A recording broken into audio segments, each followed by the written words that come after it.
हमारे हम ही देखेंगे, तो इसमें बहुत अच्छे है उसकी हमारे दोस्त नाम लिख तुम तो रहोगी। अब हमने जो काम जहां से स्टार्ट किया था, कल हमने सीखा कि हमें बनाना सीखते हैं 2 जर्नल। कौन से? मतलब 4 जर्नल हमने कहे, सेल रिटर्न, परचेज और परचेज। आज हम 2 जर्नल बनाना सीखेंगे जो हमने कल पढ़े थे। कौन से? सेल और सेल रिटर्न जर्नल। ठीक है, देखिए बेसिकली आपको सबसे पहले सीखना है सेल जर्नल का फॉर्मेट क्या होता है।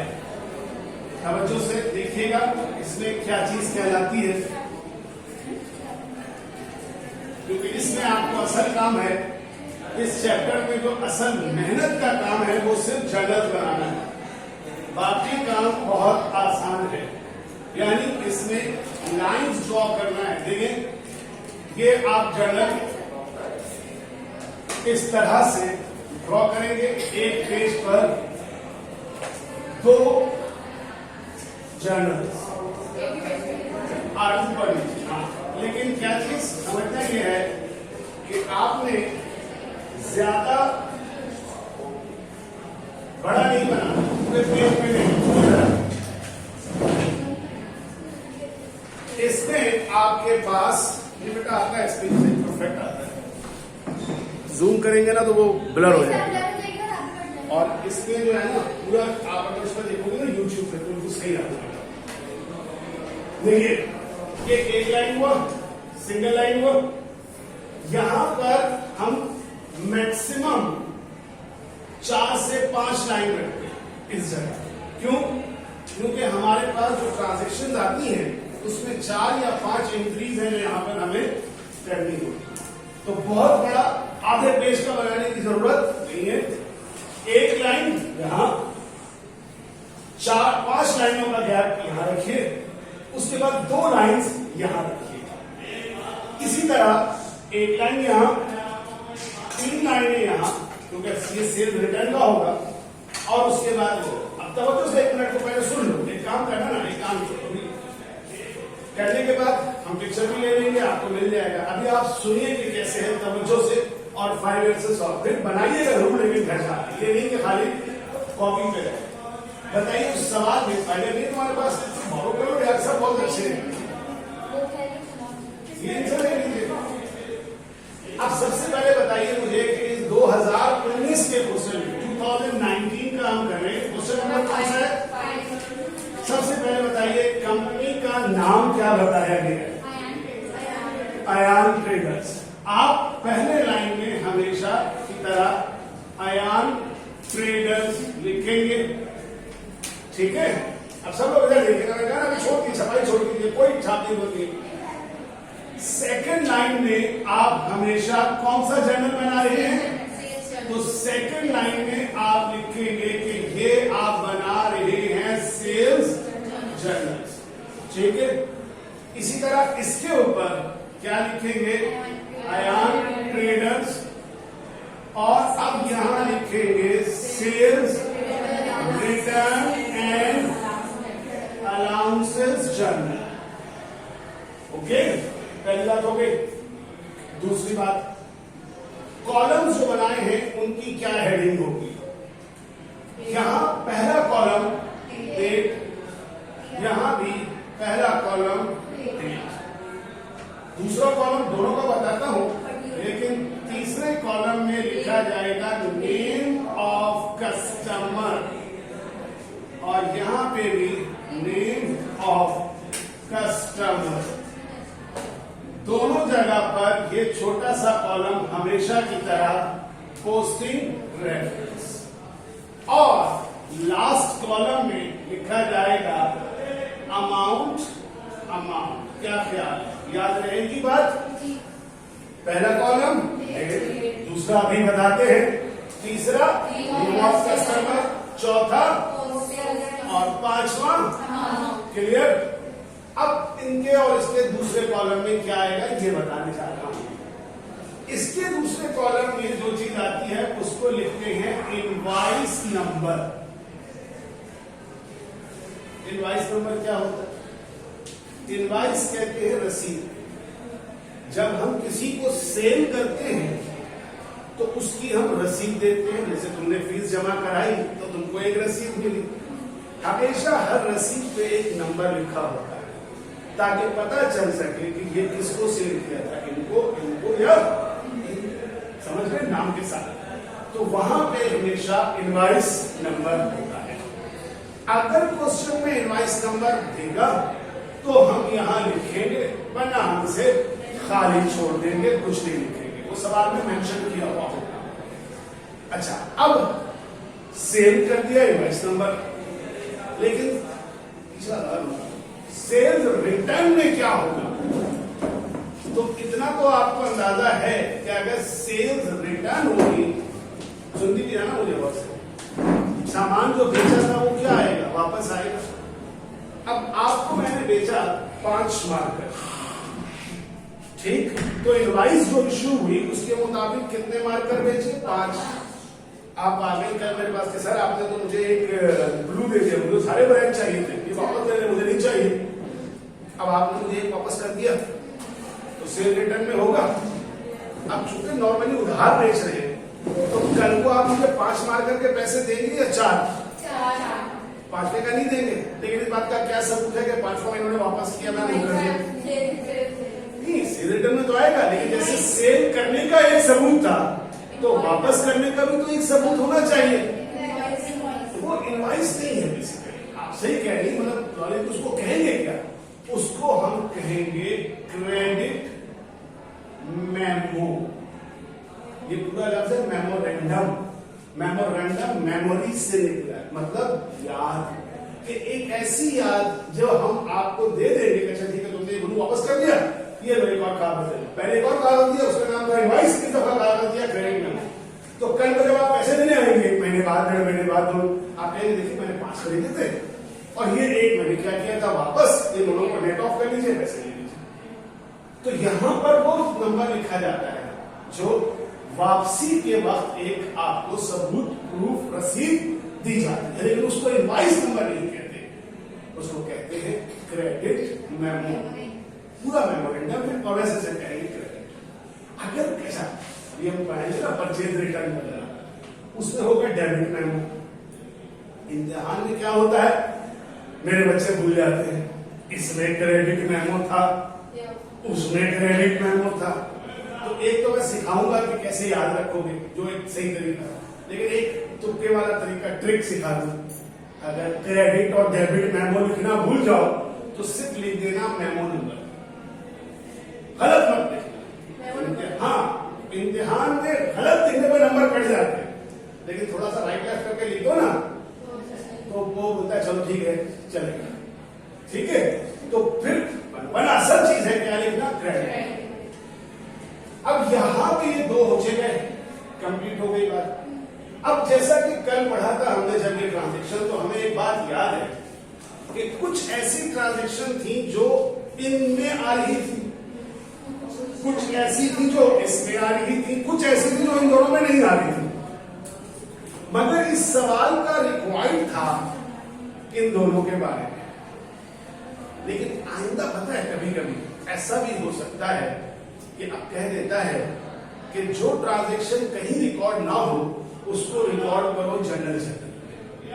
तो इस सवाल में तो इम्तिहान में तुम बैठे होते तो नहीं बनाते, लेकिन मैं सिखाने के लिए बता रहा हूं कि अगर कल को एक सवाल में आ जाए कि जनाब आप बाकी चीजों को तो वहां रिकॉर्ड करें, लेकिन जो आप रिकॉर्ड ना कर सके कहीं उसको रिकॉर्ड कर ले कहां, जनरल जर्नल में। तो जनरल जर्नल की लाइन तो आपको लगाने आती है, एक पर्टिकुलर पोस्टिंग रेफरेंस। तो ये सवाल में रिक्वायरमेंट नहीं है, लेकिन हो सकता है कि आगे चल के ये बात आपसे पूछी जाए। एक बात। दूसरी इंपॉर्टेंट बात, हमेशा आदत बना लोगे कि अक्सर सवाल के रिक्वायर्ड में जहां वो परचेज या सेल रिटर्न जनरल बनाने बोलेगा, वहां पर इनका तुम्हें पेज नंबर कहेगा। अगर वो पेज नंबर सवाल में ना कहे तो तुम दोनों को अपनी मर्जी से पेज नंबर 1 दे दो। देखो सवाल के रिकॉर्ड में कोई पेज नंबर मेंशन किया है कि सेल्स जर्नल का क्या है पेज नंबर? नहीं है ना, नहीं है तो कोई बात नहीं, हम पढ़ लेते हैं। लेकिन आदत इसलिए बनाने कह रहा हूं कि आदत रहेगी तो तुम देखोगे वरना भूल जाओगे। तो नहीं दिया है तो माफ है, लेकिन अगर वो दे दे और तुम ना लिखो तो फिर नंबर क्या होंगे? तो इसलिए आदत रख लो कि नहीं भी दे हमेशा पेज नंबर लिख देना है और क्या डाल दो डाल दो, लेकिन अपनी मर्जी है। मैं तो ऐसे ही कह रहा हूँ, 2 डालो 3 डालो, लेकिन नॉर्मल बात क्या है, डाल देते हैं। बोलो याद रहेगा, कॉलम याद रहेंगे। अब पढ़ो पहली ट्रांजेक्शन, सोल्ड गुड्स टू हानिया और क्रेडिट पे सोल्ड किया था, क्योंकि मैंने बताया था कल कि अगर सोल्ड हो और उसमें क्रेडिट लिखा हो और उस पर शर्त क्या है कि गुड्स की सोल्ड हो, मर्चेंडाइज की सोल्ड हो और क्रेडिट पर हो तो यहां रिकॉर्ड हो, वरना रिकॉर्ड नहीं। तो साफ लिखा था कि गुड्स सोल्ड हुए हैं, मर्चेंडाइज सोल्ड हुए। सवाल में क्रेडिट नहीं लिखा था लेकिन कंपनी का नाम लिखा था, तो हमें अंडरस्टूड है कि वो किस पर हुआ होगा? क्रेडिट पर। बताओ जरा किस डेट को हुआ सोल्ड? तो आप देखिए अब बॉस यहां लिखिएगा जनवरी की कौन सी तारीख? 2। इनवाइस नंबर कोई नहीं दिया, लगा दीजिए डैश। यहां लिखिए M/S, समझते हैं क्यों? मैसर्स के नाम के लिए। मसला ये है जैसे किसी इंसान का नाम लिखते हैं बंदे का, तो बंदे के नाम से पहले लगाते हैं मिस्टर, बंदी का नाम लिखते हैं तो पहले मिस और मिसेस था। आजकल के दौर में पता है लड़कियों के नाम से पहले सिर्फ एमएस लगा, ये सब नहीं लिखते, मिस और मिसेस खत्म हो गया। क्यों? क्योंकि हम नहीं जानते कि हम जिसको बाहर से बातें कर रहे हैं वो मिस है या मिसेस है। क्या लिखा नजर तो नहीं आ रहा ना, अब आ गया। तो आपने मिस, लेकिन जब इदारे का नाम लिखते हैं तो उसको लिखते हैं मैसर्स, ये लफ्ज है M/S। तो इस वक्त इदारा है ना, हानिया इन कंपनी है। अच्छा लड़की का नाम है लेकिन आगे कंपनी लगा तो इसका मतलब है कोई ना कोई इदारा है, तो लिखोगे मैसर्स कौन सी कंपनी? क्या स्पेलिंग है भाई हानिया की? ये बस हानिया एंड कंपनी। मैंने आपका हानिया का नाम लिखा नहीं था। कितनी अमाउंट? अमाउंट के कॉलम में लिख दिया 13,000। और एक आखिरी, अभी सिर्फ सिंपल है, थोड़ी तफसील पढ़ लोगे तो समझाऊंगा। यहां पर हमेशा एक चेक मार्क लगा देना। अब अभी नहीं बता रहा क्यों, बस समझ लो चेक मार्क लगाना है। थोड़ा सा पढ़ो फिर समझाऊंगा क्यों लगा। जब भी लिखा चेक मार्क, टिक मार्क सब पे, जब यहां पे पढ़ो। अगला एक बार समझ में नहीं आया, किसको सोल्ड किया नाम देख बताओ, आएगा यहाँ पे हारिस, ये इनके बच्चों का नाम। एक बड़ी बेटी पैदा हुई उसका नाम हानिया रखा और दूसरी पैदा उसका नाम हारिस है। हारिस हारिस का निकाल वो है ना, तो सही टिक। कितने का? 17,000। एडमिट? तीसरा अब आया सोल्ड गुड्स किस पर? क्या सेल्स जर्नल में आएगा? क्योंकि कैश पर है, कैश पे नहीं आता। तो कहां रिकॉर्ड करें? क्या डेट है? जनवरी की 10। अब क्या होती थी कैश सेल की? Cash debit sales credit. कितने से? 18,000। अब उसमें भी नाम लिखा हुआ था, तो कैश की आमदनी की जरूरत नहीं, यहां लिखो to record cash sales to किसको? हादी, फिर हारिस। अच्छा माफ कर दिया था मैं, आवाज बहुत ज्यादा इको हो रही है। जब आप सब मिलकर बोल रहे हैं तो फिर समझ में नहीं आएगी। ठीक है, क्लियर? इस मेरी बात जब वो सेल्स जर्नल में नहीं दिया रिकॉर्ड हो गया। अब आगे चलो, गुड्स रिटर्न। ये हारिस इसको बेचा था 17,000 का, इसने क्या किया? तो बताओ सेल रिटर्न में रिकॉर्ड होना चाहिए। क्या हो बेटा? नहीं बात समझ में? क्या डेट है? जनवरी की 11। अब ये भी नहीं दिया डैश, वैसे ही लिखा मैसर्स हारिस एंड को चेक मार्क 4,000।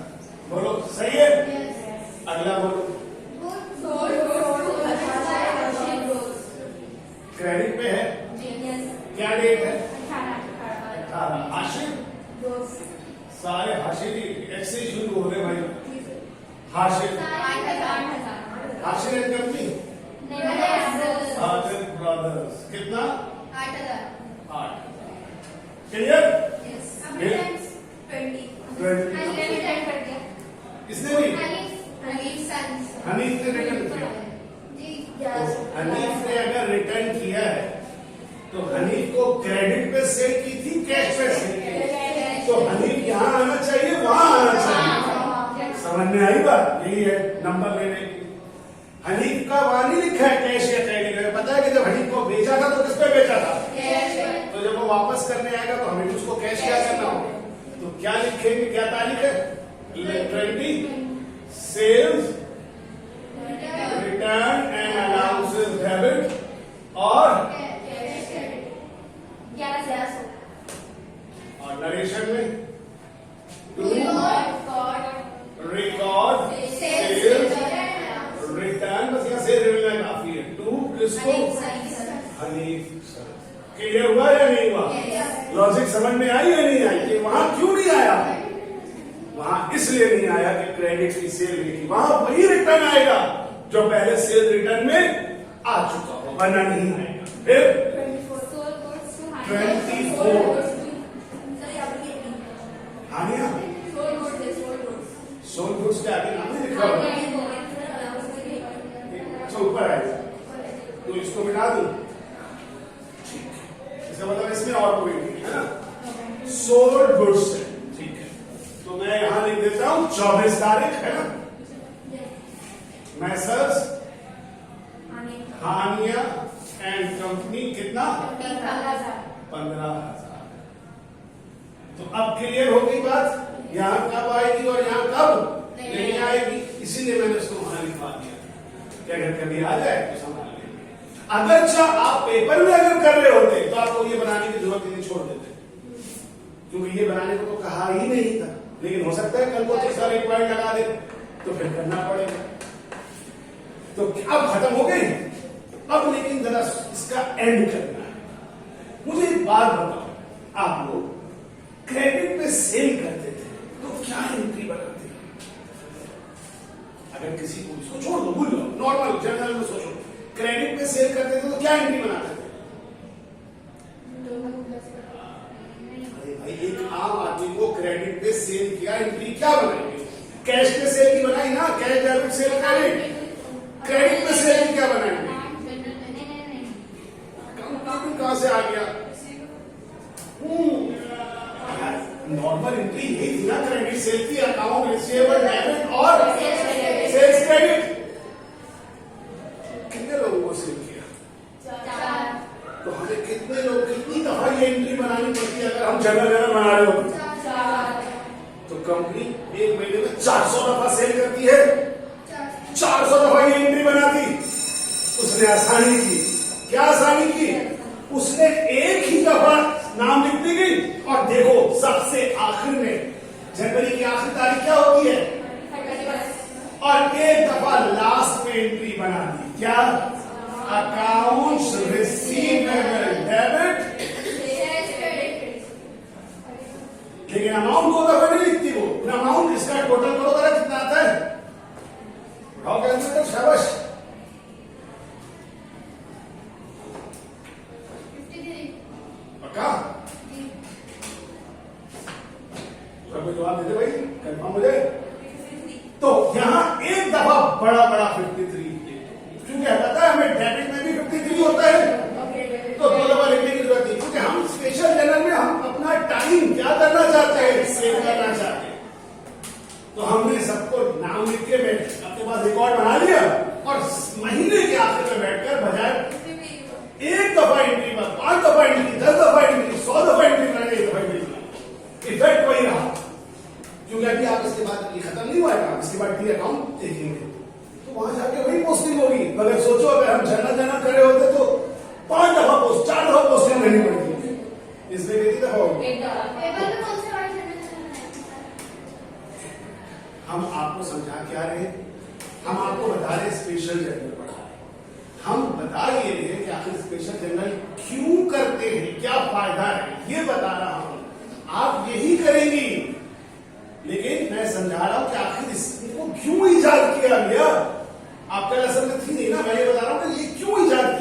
जनरल जनरल क्यों नहीं कर रहे? करते तो थोड़ी जनरल में। तो मैं समझा ये रहा हूं कि इसकी अहमियत ये है कि इसकी वजह से हम एक ही काम को बार बार बार बार करने से बच सकते। इसका ताल्लुक तुम्हें अभी से नहीं है कि हमें क्या करना है, हमें कुछ नहीं करना, हमें यही करना है जो हम कर रहे हैं। किस सवाल में? इस सवाल में। कौन सा सवाल में? जो इसके शेड्यूल में सवाल है। तो बन गई एंट्री। इसमें क्या करें? तो अब सेल रिटर्न की एंट्री क्या होती थी? शाबाश, क्या एंट्री होती थी? Cell return and allowances debit और अकाउंट रिसीवेबल। कितने अमाउंट? चूंकि एक ही अमाउंट है इत्तेफाक से, तो 4। बोलो क्लियर हुआ? अब सुनो, ये सवाल आया होगा 12:30 नंबर का पेपर। इन कितनी एंट्री है? 1 2 3 4 5। इन सब के नंबर होंगे 1.5। हर के मल्टीप्लाई करो 5 को 1.5 से 7.5। तो 12.5 में 7.5 नंबर हो गए सही इंक्रीज करने के। सही है? यानी अगर एक एंट्री यहां भूल गए तो आधा नंबर करें। अगर सारी 7.5। उसके बाद जो ये एंट्री आखिर में बनाते हैं, इसके कोई नंबर होंगे, शायद कह सकते हैं आप 2 नंबर, या 2 नहीं होंगे तो इसके 4 नंबर या 3 नंबर कर लेते हैं। तो मैं आपको दिखा दूं। हाँ, 2 2 1.5। तो ये तकरीबन हो फिर इसके, यानी कि ऊपर वाली एंट्री के, और ये कौन सी एंट्री के? जनरल एंट्री के। और बाकी कितने रह गए? 12.5 पूरे करने हैं। तो 12.5 में से 10 माइनस करते 2 नंबर बच गए। तो देखो ना, 2.5 बचे। 2.5। ये 2.5 नंबर होते हैं प्रेजेंटेशन के। लगाई है, हेडिंग डाली है, इसके शॉर्ट में इसके 12.5 नंबर।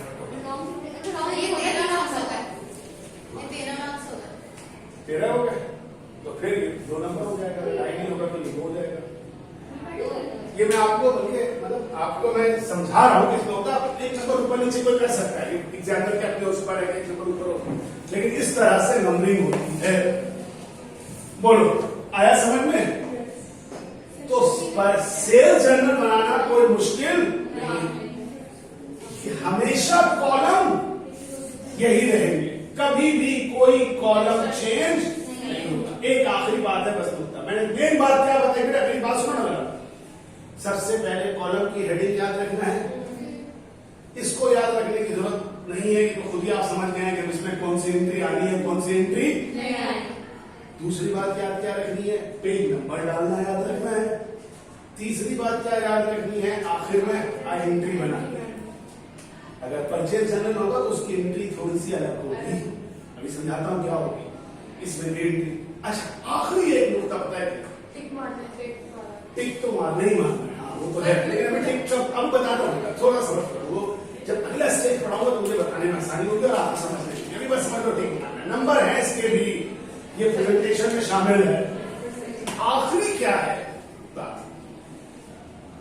कभी कभी जिस तरह पेज नंबर बताया ना, आपको इस अकाउंट का नंबर बता देगा। याद है मैंने शुरू में बताया था, आप लोग मुझसे पूछे थे पोस्टिंग रेफरेंस में क्या लिखते हैं, क्या लिखते हैं सर, क्या लिखते हैं? तो मैंने कहा था असल में होता ही है, तुम्हारा नाम है तो तुम्हारा, लेकिन कॉलेज कोचिंग में भी तो एक तरह का रोल नंबर है, स्टूडेंट नंबर है। इम्तिहान में स्कूल कॉलेज में भी रोल नंबर है, इम्तिहान में जाओगे तब भी वहां पे एक नंबर होगा। तो हर अकाउंट का भी एक क्या रखा जाता है? नंबर।